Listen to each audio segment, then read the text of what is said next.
Husband wants to divorce and start over. Says he can't bond with our daughter. Throw away because I want to fix this, and I'm paranoid about more people in our lives finding out.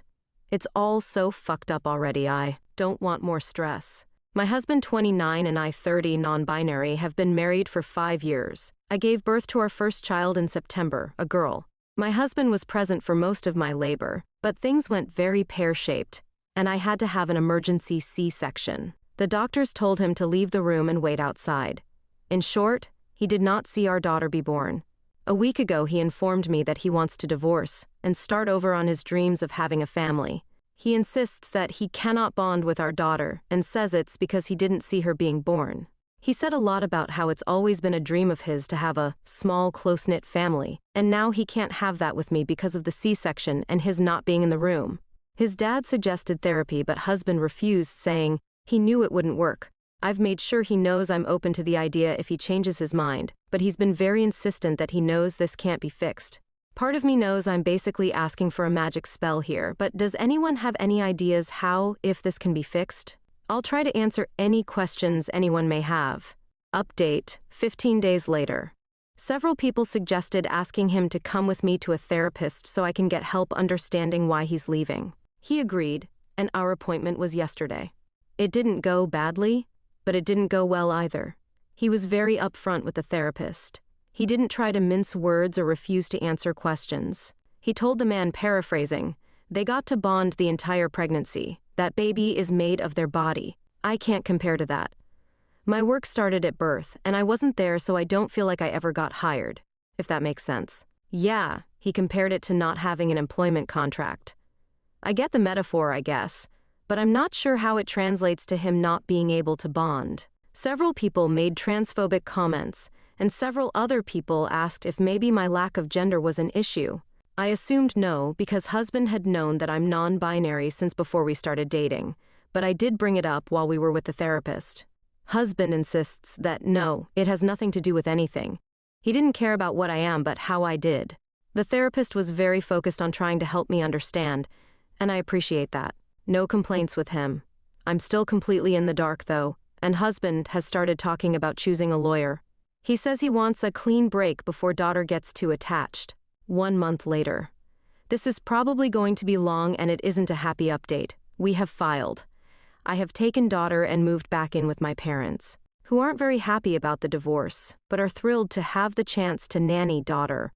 Their words, not mine. Life was in stasis for about a week after my last post, until father-in-law asked us to come over for dinner. He informed me that soon-to-be ex had asked for his help paying for a lawyer. He had agreed with the requirement that we all sit down and have one last talk about the situation. He opened with saying that he thinks that getting this over with would be best for me and daughter. Soon-to-be ex looked a little hurt at this, so he's willing to help, but he wanted to take one last shot at fixing it. The one last shot ended up being several hours of talking. Father-in-law bluntly demanded that soon-to-be ex explain his reasoning. Soon-to-be ex repeated the can't bond thing. Father-in-law asked why. The employment contract analogy was brought up again. After much back forth, what do you mean by this? Why that, father? In-law just said, I'm not buying this. What's the real reason, soon-to-be ex? Soon-to-be ex insisted till the end that what he'd been saying all along was his reasoning.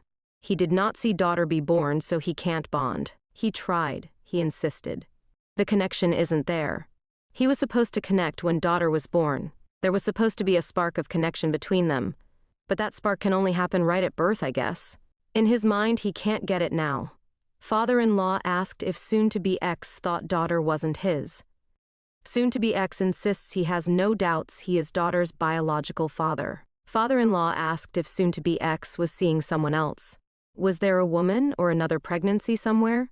Soon-to-be ex did not react well to this. He threw his phone down on the table and said that we were free to search it, he's not a scumbag. After that, the conversation turned to post-divorce life. Soon-to-be ex offered up that he'd been running the numbers and would volunteer 50-month alimony and 50-month in child support. He doesn't have to do either, mind, because we're divorcing and he wants to cut all ties with the kid. But he wants to be fair. $50 in alimony? Whatever. I have a job and a roof over our heads. I don't need it. $50 in child support? That is a lot less whatever. But I'm refusing to stress about it. The court will handle child support amounts. I'm making myself not be angry and let them deal with it. I admit I tuned out most of the rest of father-in-law's attempt to talk sense into his son after that comment. I think that was when the coffin finally nailed itself shut. I started packing when we got home and went to my parents' house the next day.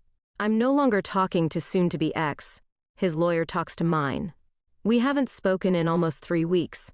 I don't think I need to tell you that he hasn't shown any concern for daughter, but here I am anyway. The day after I got there, my sister kidnapped me to her place. We got very drunk. Daughter was with parents, not us. Talked about everything and I screamed a lot. I got most of it out of my system. After that, we had more drinks and watched terrible horror movies. I woke up the next day with the headache from hell, but otherwise feeling better than I had in a long time. My job can't transfer me, just my luck. But I've been promised a glowing reference, and I'm cashing out what little paid leave I have left to add to my savings. Father-in-law asked after the failed conversation if I would be cutting him off. I assured him that he might not see us as much because of how far away my parents live and not knowing where I'll end up, but he's not getting rid of me or daughter that easily. He was very happy to hear that, so that's where I am. Papers have been filed, daughter and I have moved out of the house. I'm doing my best to ignore soon-to-be ex's existence. Thank you all again for listening to me cry and complain over the past couple months.